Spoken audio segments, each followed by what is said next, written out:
les rapports des examens qu'on est obligé de passer pour pouvoir travailler sur un bateau. Examen physique, examen de secouriste, mais aussi connaissance parfaite des différentes consignes de sécurité. On nous explique même les cas les plus difficiles. On nous explique pendant cet examen comment ça fonctionne. La faille ne doit pas exister et en cas de naufrage, l'évacuation doit être réglée comme sur du papier à musique. Christian Noël s'indigne face à la tragédie du Costa Concordia. Tout le monde doit être sauvé. Moi, je ne comprends pas que des gens doivent sauter d'un côté à l'autre. Normalement, même si le bateau il penche d'un côté, il y a toujours moyen de marcher sur les murs. Si ça penche... Bien drillés donc, en principe, tous les membres de l'équipage, mais également les passagers qui, dès l'embarquement, sont soumis à des exercices de simulation. Et là aussi, le personnel a son rôle à jouer. Les gens devaient mettre leur veste rouge, leur boue de sauvetage.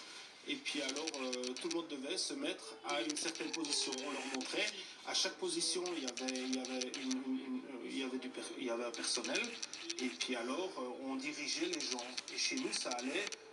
Dès qu'on voyait quelqu'un courir, on avait l'autorisation du capitaine de dire « Ne courez pas, faites doucement, on a autant de temps, et ceci et cela. » Donc, c'est nous qui dirigeons les gens. À cela, il faut ajouter des exercices d'alerte fréquents. Tous les vendredis, il y avait un système de sécurité à revoir. Et c'était comme à l'école. Et pas question de faire un faux pas. Au bout de 3 avertissements, l'employé qui manque de sérieux est renvoyé. L'équipement utilisé pour garantir la sécurité de chacun est primordial. C'est le cas notamment pour les chaloupes de sauvetage qui font l'objet d'une attention toute particulière. C'était vérifié par des électriciens, c'était tout un système et c'était contrôlé tous les jours. La forme courbée du toit est à l'épreuve des vagues en cas de tempête. Sur les gigantesques bateaux de croisière comme celui-ci, chaque canot a une capacité de 150 passagers et est équipé d'une radio et d'un moteur très puissant. 2 minutes. Lors d'un exercice d'évacuation, le temps est compté. L'équipage doit mettre les canots de survie à la mer le plus vite possible et les éloigner d'au moins 800 mètres du paquebot. Car si le géant des mers coule, il emporte tout avec lui dans les profondeurs. Dès que la sirène retentit, la règle absolue, celle qui prime, c'est la priorité à l'évacuation des passagers. Des agents de sécurité guident les touristes vers les sorties. C'est d'abord la sécurité du passager. Donc ça veut dire qu'on doit tous se mettre à une position. On doit attendre que le capitaine passe pour voir s'il n'y a plus de passagers à bord. Et seulement quand le capitaine est passé, on a le droit de sortir. Une fois son personnel évacué et après une dernière vérification, le commandant seul à bord peut enfin quitter son navire. Alors évidemment, ce qui marque les esprits, que ce soit pour le Costa Concordia ou pour tout autre paquebot de croisière, c'est la taille gigantesque de ces vaisseaux des mers. Mais comment une telle masse arrive-t-elle encore à flotter? Eh bien, pour en arriver là, il aura fallu pas mal de révolutions techniques. Au XIXe siècle, les seuls navires capables de traverser l'Atlantique sont les bateaux à voile. La traversée dure jusqu'à 8 semaines. Beaucoup trop long pour un certain Isambard Kingdom Brunel. Cet ingénieur anglais est connu pour avoir créé le grand chemin de fer de l'Ouest qui relie Londres à Bristol. Il a aussi créé de nombreux ponts et tunnels en Angleterre et surtout une célèbre série de locomotives à vapeur. Ces réalisations révolutionnent les transports publics et l'ingénierie moderne. Mais pourquoi s'arrêter au transport terrestre quand l'océan offre de vastes opportunités? En 1835, il use de toute son influence pour convaincre ses employeurs de le suivre dans ce nouveau projet. Pourquoi s'arrêter là? Pourquoi ne pas construire un énorme bateau à vapeur qui pourrait traverser l'Atlantique pour rejoindre New York? Tout le monde le croyait fou, mais l'un de ses employeurs l'a pris au sérieux et lui a dit « On va le faire, on va créer une compagnie maritime ». Il crée donc un bateau à vapeur en 1838, appelé le Great Western. Un bateau beaucoup plus rapide que les autres et beaucoup plus grand. Avec ses 72 mètres, il gardera le titre du plus grand bateau à vapeur du monde jusqu'en 1855. Le Great Western devient le plus grand bateau en bois jamais construit. Mais le problème avec un navire en bois, c'est que lorsqu'il se trouve sur la crête d'une vague, l'arrière du bateau a tendance à s'incliner. S'il se trouve entre deux vagues, c'est le centre du bateau qui s'enfonce dans la mer. Et oui, un navire entièrement fait en bois n'a pas de coque assez rigide pour résister aux assauts de la mer. La coque peut se plier, se tordre et éventuellement se casser. La coque doit donc être rigide. Brunel décide d'utiliser un matériel qu'il connaît bien suite à son travail au chemin de fer, le fer. Brunel installe une structure en fer à l'intérieur de la coque, ce qui renforce la rigidité du bateau. Le Great Western prend la mer en 1838.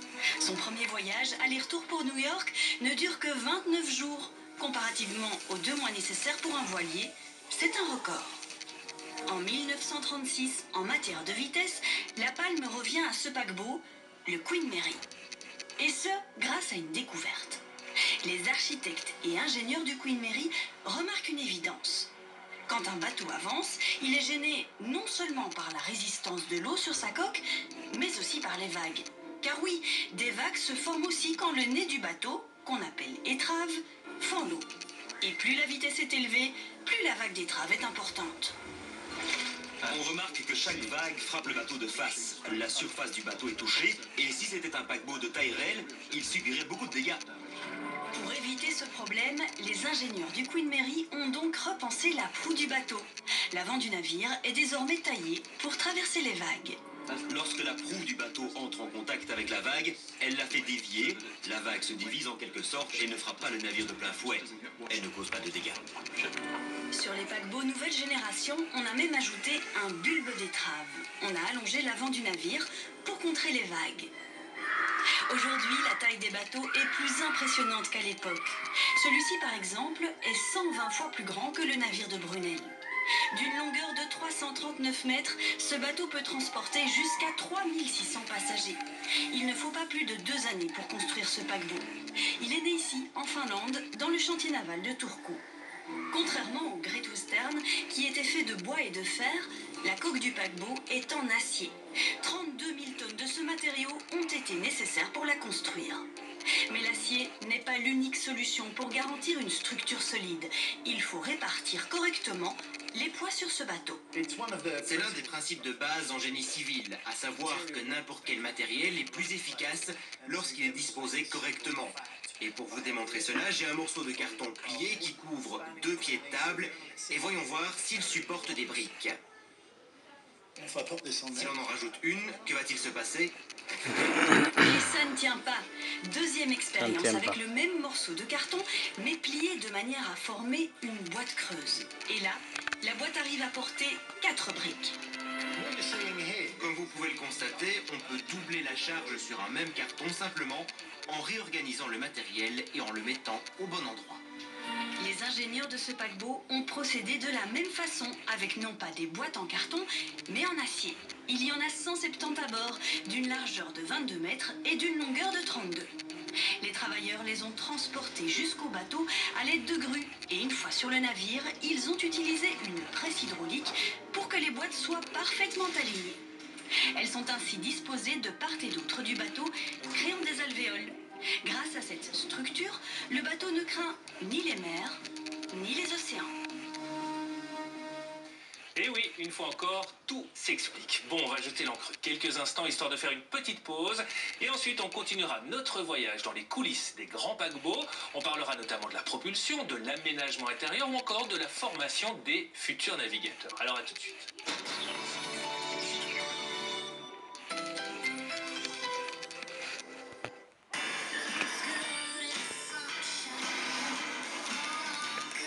Alors, Pas mal. Combien elle coûte?